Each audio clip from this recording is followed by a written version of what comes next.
Hello friends, आज की video में हम बात कर रहे होंगे कि एसी के अंदर प्योरली रेजिस्टिव सर्किट कैसे काम करता है। उसके कुछ न्यूमेरिकल भी देख रहे होंगे और इसके अंदर कुछ इंपॉर्टेंट पॉइंट है वो भी देखेंगे और इसके फॉर्मूले वगैरह सब कुछ करेंगे। और चलिए शुरू करते हैं अपना वीडियो। सबसे पहले तो जनाब ये समझना है प्योरली रेजिस्टिव का मतलब क्या होता है। मैं प्योरली रेजिस्टिव वर्ड बोल तो रहा हूँ लेकिन कईयों को मतलब ही ना समझ में फ़ायदा क्या है। मैंने कहा देख यार, एक सर्किट है जिसके अंदर एक रेजिस्टेंस लगा हुआ है, बस एसी के साथ कनेक्ट है, उसे प्योर रेजिस्टिव सर्किट कहते हैं। ये प्योर रेजिस्टिव सर्किट की डेफिनेशन हो गई। हमने डीसी के अंदर पढ़ा था V is equal to I R. इससे हम एक डेरिवेशन निकाल रहे होंगे जो कि हमारे पेपर में शायद चांस है कि आ जाए। V, मैं इसका V डिफाइन कर देता हूँ। V is nothing but equal to V nought sine omega t. आप साइन की टर्म्स में ही मान लेना, अगर आपको क्वेश्चन में नहीं दे रखा तो कोस के टर्म्स में नहीं माना करते। ये मतलब अंडरस्टूड है, मतलब साइन के टर्म्स में ही मानना होता है, हमेशा से मानते आए हैं। तो V nought sine omega t, यहाँ पे वी की जगह मैंने पुट कर दिया। वी की वैल्यू ये हमें क्वेश्चन में ज़्यादातर गिवन होती है, परंतु अगर नहीं गिवन है तो ऐसे मान सकते हैं हम। I is equal to I into R. इस आर को नीचे फेंक, वी नॉट बाई आर आ गया। Sine omega t is equal to I. अब मेरे को किसी ने कहा यार वी नॉट बाई आर तो आई नॉट होता है, तो यहाँ चेप दो। ये क्या निकल के आ गया यार, ये इंस्टेंटेनियस वैल्यू निकल के आई है करंट की किसी टाइम पर। क्या मैं बात समझ में आती है? आपने कहा जी ओके जनाब। तो आई नोट क्या है यहाँ? मैंने कहा यार ये करंट है। और ओमेगा क्या है? Angular frequency. टी क्या है? टाइम।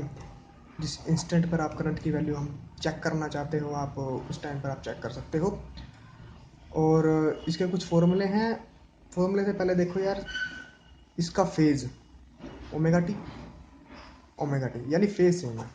फेज मैंने आपके पिछली वीडियो में बताया था कि फेज क्या होता है, डिटेल में आप चेकआउट कर सकते हैं अगर आपको नहीं पता तो। फेज दोनों का सेम है। फेज सेम होने का मतलब क्या है यार, कुछ क्वांटिटीज़ ऐसी होती हैं बेसिकली जो एसी है ना, ना तो ये आपकी वेक्टर क्वांटिटी है, ना ये आपकी स्केलर क्वांटिटी है, ये आपकी फेजर क्वांटिटी है। क्या बात समझ में आई? अब ये पूछो यार फेजर क्वांटिटी क्या होती है। यार फेजर क्वांटिटी बेसिकली जो फेजेस में जिसका जोड़ घटा जिसको हम कर सकते हैं, मतलब जिसका फेज सेम हो उसको हम डायरेक्टली जोड़ सकते हैं, जिसका फेज सेम ना हो तो उसके लिए कुछ मेथड्स होते हैं, वो हमें लगाने पड़ते हैं। तो इसलिए हम फेज से हमें पता लगता है कि ये डायरेक्टली जुड़ेगी या नहीं। इसको समझने के लिए हमारे पास कुछ फेजर डायग्राम होते हैं जो मैं आपको समझाऊंगा कि कैसे आप समझ सकते हो।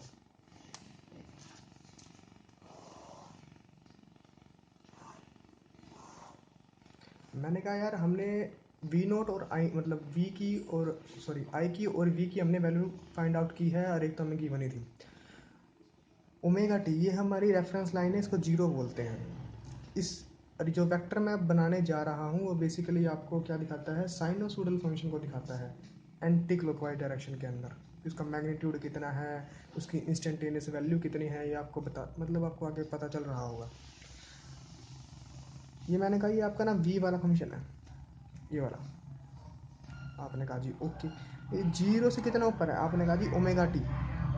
ये एंगल आपको लिखना है। आपने कहा जी ओके, ये बात भी समझ में आ गई।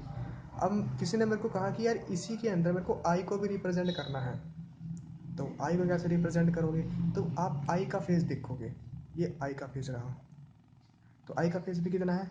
आपने कहा जी ओमेगा टी। तो फिर इस पर आई को इसके ऊपर लगा दोगे, आई भी यहीं आ गया। अगर आपने कहा यार इसका एरो आपने छोटा क्यों बनाया है इसके ऊपर, यार मैं कह नहीं सकता कि आई का मैग्नीट्यूड, मतलब मैग्नीट्यूड देखते हैं दोनों का सेम है तो बराबर आ जाएगा, ज़्यादा कम की वो डिपेंड करेगा। ये आपको देखना पड़ेगा कि मतलब वैल्यू किसकी ज़्यादा है, वो क्वेश्चन पे डिपेंड करता है। आपने कहा जी ओके। अब किसी ने मेरे को कहा कि यार जनाब यदि ये प्लस पाई बाई टू होता तो ये कहना चाहते हो I is equal to I naught sine omega t. Plus pi by two होता तो क्या करते? यार जनाब कुछ नहीं करते, ओमेगा टी से पाई बाई टू ज़्यादा है। मैंने कहा देख फिर ये आई की वैल्यू ना यहाँ नहीं आती, ये पाई बाई टू शिफ्ट हो जाती। क्या बात समझ में आई? आपने कहा जी ठीक है, लेकिन ऐसा इसमें नहीं करना, कैपेसिटर के केस में ऐसा होता है, वो आगे अगले वीडियो में आपको बता रहा हूँ। ओके जनाब, इतनी चीज़ आपको समझ में, आपने कहा जी आ गई। अब मैंने कहा थोड़ा सा और इसको फेजर डायग्राम को थोड़ा डिटेल में समझने के लिए मैं दोबारा बना देता हूँ इसको। ये आ गया इसका v। अगर आपके पास जो फंक्शन दे रखा है जनाब, उस साइन की टर्म्स में दे रखा है, जो साइन की टर्म्स में दे रखा है, जो वर्टिकल पे जो उसकी आप इंस्टेंट पे वैल्यू निकालोगे ना, ये वाली चीज इसका मैग्नीट्यूड दर्शाएगी। तो feel I sine omega t we.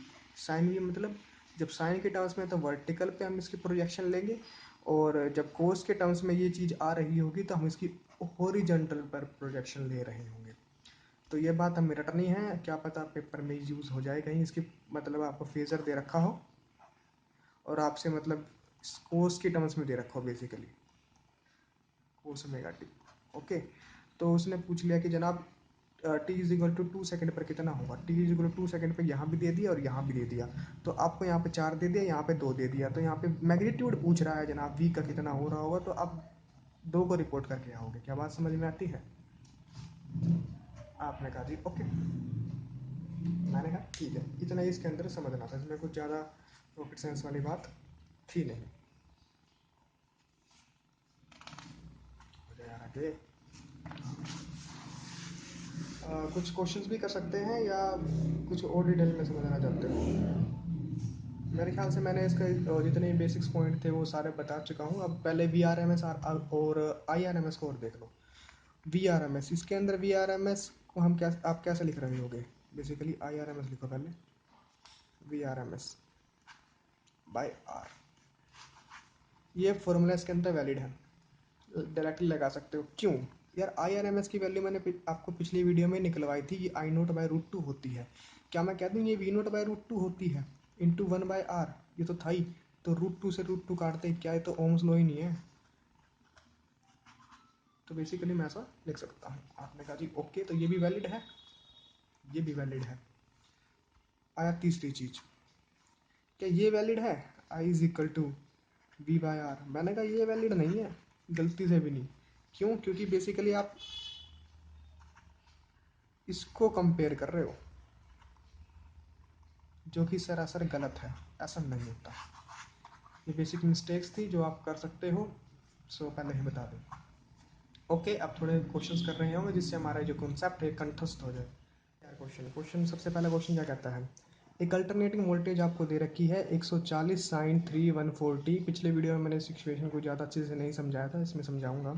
इस connected across a pure resistor of 50 ओम, 50 ओम के रजिस्टर से कनेक्ट किया गया है। आपको मतलब इतनी इंग्लिश तो आती ही है।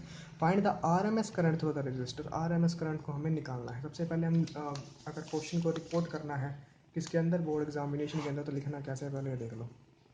पहले लिखोगे आंसर ऐसे, उसके बाद लिखो गिवन। गिवन क्या दे रखा है आपके पास? एक इक्वेशन गिवन दे रखी है, वो है आपके पास v is equal to 140 sine 314 t. इसको आपको ऐसे लिखना है। और कुछ गिवन दे रखा है आपके पास, रेजिस्टेंस गिवन दे रखा है 50 ओम, तो मतलब रेजिस्टेंस गिवन दे रखा है। और आपके पास वोल्टेज है वो भी एसी का मतलब एसी जैसा कुछ है, तो आप समझ जाना कि भाई प्योर रेजिस्टिव सर्किट की बात हो रही है। अगर कैपेसिटेंस दे रखा होता तो आरसी सर्किट होता, एलसीआर सर्किट होता, वो आपकी वैल्यू पे डिपेंड करता है दे क्या रखा है, तो आपको देखना पड़ेगा। जैसे जैसे ये वीडियो आगे बढ़ेगी आपको समझ में आ रहा होगा मैं बात क्या कर रहा हूँ। आपने कहा जी ओके। अब पूछा है हमसे find the resistor, find the R M S current through the resistors. I R M S की वैल्यू अगर नहीं भी कहता, सिंपल करंट बोलता, तो हम आई आर एम एस ही लिख रहे होते। जो सबसे पहले इस इक्वेशन को समझो, ये इक्वेशन कहना क्या चाहती है? ये इक्वेशन आपको जनाब बताती है कि जो इसकी पीक वैल्यू है वो 140 है। क्या बात समझ में आई? वी नोट इसे कहते हैं। और जो ये ओमेगा की वैल्यू आपको दे रखी है वो 314 है। ये बेसिकली आपको मैंने बताया नहीं था पिछली वीडियो में, इसलिए बता रहा हूँ। सो कहाँ थे? हाँ, आई आर एम एस की वैल्यू निकालनी थी। आई आर एम एस निकालते हैं, V R M S by R. V R M S कितना दे रखा है? आपने कहा जी ये तो नहीं पता। क्या हमारे पास ये दे रखा है वी नोट की वैल्यू, हम क्या हम यहाँ से निकाल सकते हैं? आपने कहा जी निकाल सकते हैं। वी आर एम एस का फॉर्मूला क्या होता है? ये आपको लिखना पड़ेगा कि formula given, formula used, to calculate, ये आपको लिखना पड़ेगा। तो मैं निकल लूँगा, लिख के दिखाई देता हूँ अच्छे से, ऐसे मतलब मज़ा नहीं आएगा। दोबारा से लिखूँ आंसर, पहले लिखो गिवन क्या है, v is equal to 140 sine 3 140, resistance आपके पास दे रखा है 50 ओम, और क्या कहते हैं, यही आपके पास गिवन है। टू कैलकुलेट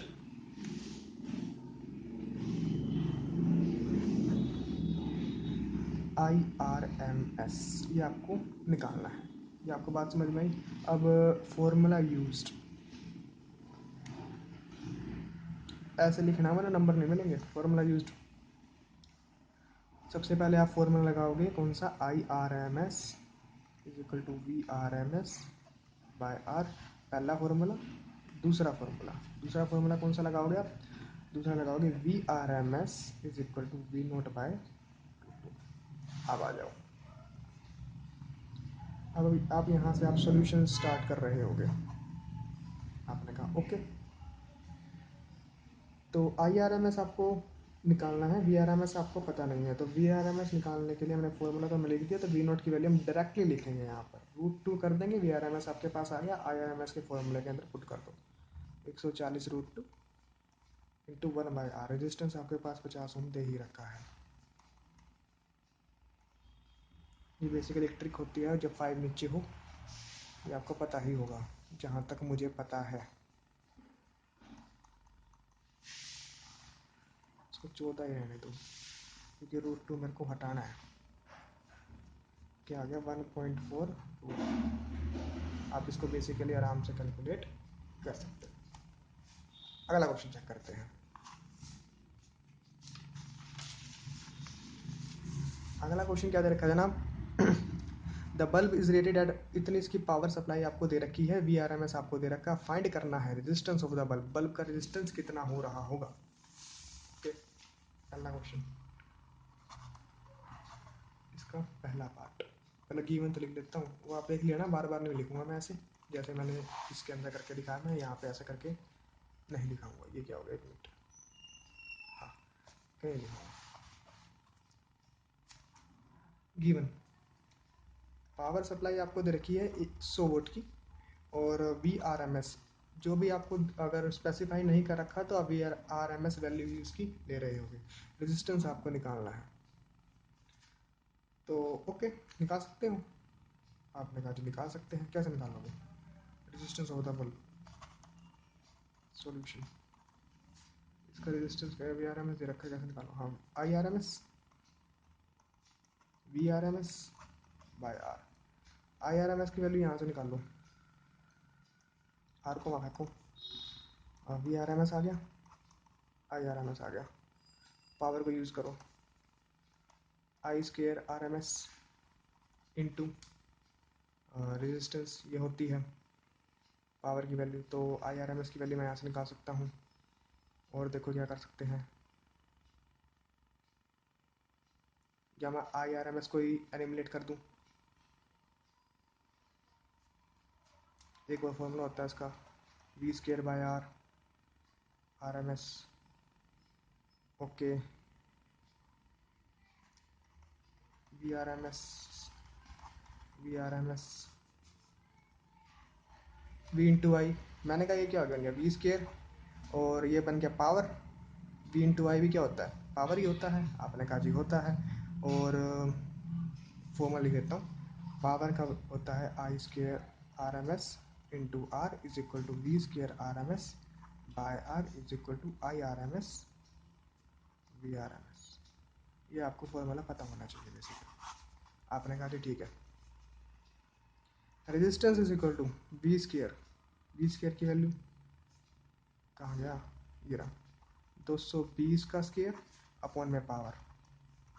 आप रेजिस्टेंस इजीली फाइंड आउट कर सकते हो सकता है आपको थोड़ा सा मतलब बीच में कंफ्यूजन लग रहा हो कि मैं बिना देखे क्वेश्चन को सोल्व कर रहा हूँ, मैंने पहले सोल्व नहीं किया question. Okay, second part solve करते हैं।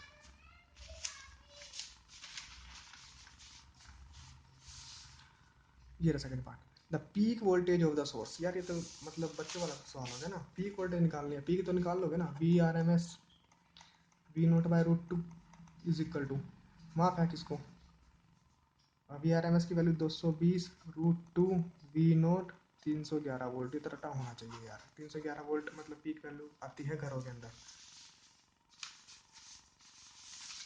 तीसरा, the R M S current through the bulb, R M S current निकालो, आर एम एस करंट की वैल्यू क्या हो रही होगी,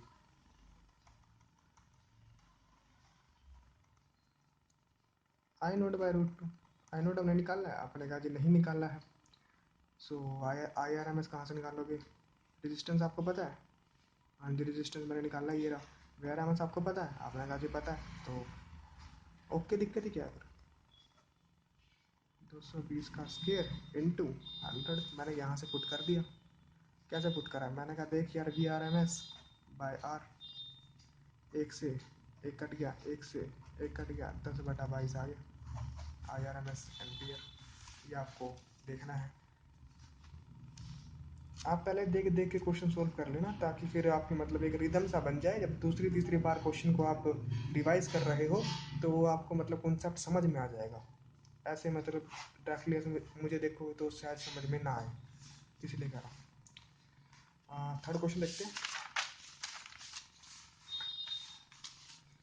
एक रेजिस्टेंस दे रखा है आपको 40 ओम का, जो कि एसी सोर्स के साथ 220 वोल्ट पे कनेक्ट है, और उसकी जो फ्रिक्वेंसी की वैल्यू दे रखी है वो 50 हर्ट्ज दे रखी है। ये क्वेश्चन थोड़ा सा अच्छा है, दूसरा पार्ट, पहले तो बेकार है। Find the R M S current, पहले तो जीवन वगैरह लिखो, वही ड्रामेबाजी, जीवन क्या दे रखा है, रेजिस्टेंस दे रखे है आपके पास 40 ओम का, और वी आर एम एस आपको दे रखा है 220 वोल्ट, फ्रिक्वेंसी आपको दे रखी है 50 हर्ट्ज की, फ्रिक्वेंसी में बताई थी वो क्या है, अगर आपको नहीं पता पिछला वीडियो चेकआउट कर सकते हो। Find the R M S current, R M S current निकालना है, अरे निकाल लेंगे यार, ये तो बच्चों वाला सवाल है, इसको मैं कराऊँ क्या, 220/40, ले आ गया तेरा आर एम एस करंट, खुश हो जाओ चल। दूसरा, maximum instantaneous current in the register, maximum instantaneous current in the register, दूसरा तीसरा पार्ट है इसका बहुत शानदार है।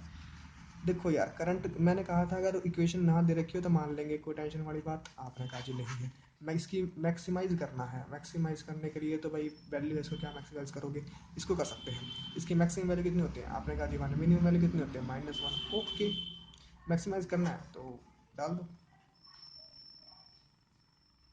लेकिन यहाँ माइनस, जब मिनिमम वैल्यू पूछे तो -1 नहीं लिखेंगे, 0 लिखेंगे, क्यों, इसके लिए भी रीज़न है, वो आपको आगे समझ में आएगा।